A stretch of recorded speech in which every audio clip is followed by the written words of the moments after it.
De la place de la Nation à la corniche ouest de Dakar, au monument de la Renaissance jusqu'au terrain à Capes, des parcelles assainis, le décor est le même.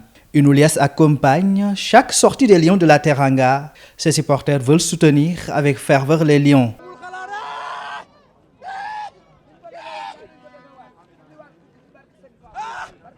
Sénégal moo ñor Sénégal ñor nañu yàgg na mais Aliou Cissé dañu defal loo xamante ne kenn mësuñu ko defal mooy dañoo mosal coupe moo tax ñu ne kon war nañu créer loo xamante ne pour Aliou Cissé bu ko gisee mu bëgg xam ne ñun dara ñoruñu lu dul supporter équipe nationale bu Sénégal. De fortes sensations sont partagées dans ces fan zones. La RTS, radio-télévision sénégalaise, est la détentrice de la licence exclusive des droits de diffusion en clair pour la retransmission via la télévision, la radio et la diffusion publique au Sénégal de la Coupe d'Afrique des Nations CAF Total Energy 2023. Elle a, avec ses différents partenaires, mis un dispositif exceptionnel pour permettre aux supporters de suivre l'intégralité des matchs.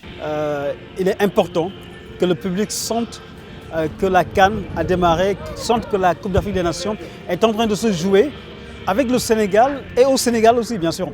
Parce que en décidant d'innover, c'est une innovation qui date quand même aujourd'hui de 2 ans.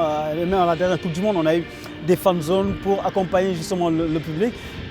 C'est quelque chose de très important.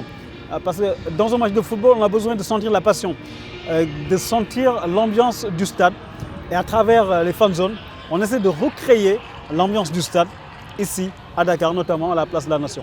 Cerise sur le gâteau, le service digital de la chaîne publique a aussi été mis en contribution pour créer une certaine émulation et une interaction autour de l'événement. C'est ce qu'on appelle un réseau du virtuel au physique en fait. C'est du virtuel au physique. Aujourd'hui, beaucoup de personnes sont connectées, mais cette fan zone est un lieu de rassemblement. Ce n'est pas pour rien qu'on a appelé les gens pour venir récupérer leur lot ici. Parce que c'est un moment de se retrouver, de s'amuser et même de partager des émotions. Porter selfie, capturer Google, partager des émotions ensemble. Donc c'est la valeur ajoutée un peu du service digital de la RTS dans cet environnement-là bien précis. Aujourd'hui, on se rend compte que les gens on peut avoir plus de 50 000 personnes qui regardent en simultané et en instantané les matchs du Sénégal sur les plateformes digitales de la RTS. Donc nous, on privilégie les plateformes pour tout ce qui est jeux concours. Avant, c'était les SMS, les codes ISD, mais on privilégie les plateformes digitales, que ce soit Facebook, Twitter, Instagram, entre autres. Donc il y a beaucoup d'interactions, les gens aiment regarder des matchs et commenter en même temps. Raison pour laquelle on privilégie beaucoup les plateformes digitales pour les interactions. Mais pour mieux cerner l'organisation technique et opérationnelle des fan zones, nous sommes allés à la rencontre d'un spécialiste de l'événementiel.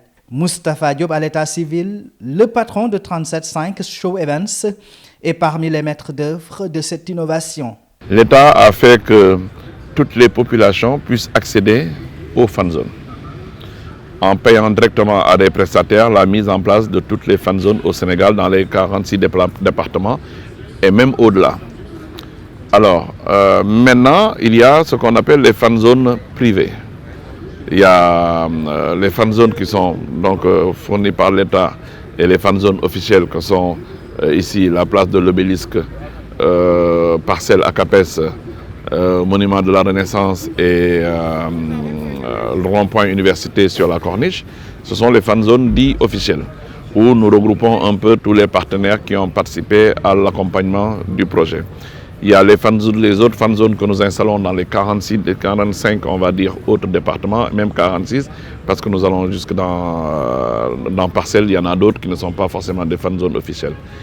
Et il y a des fan zones privées, que des gens, ça peut être des politiques, ça peut être des marques, ça peut être des sociétés qui demandent à mettre en place des fan zones, que ce soit en indoor, c'est-à-dire dans un abri, dans une salle, ou en outdoor. Donc nous sommes totalement autour de 70. Donc ce qui fait que les fan zones sont très accessibles.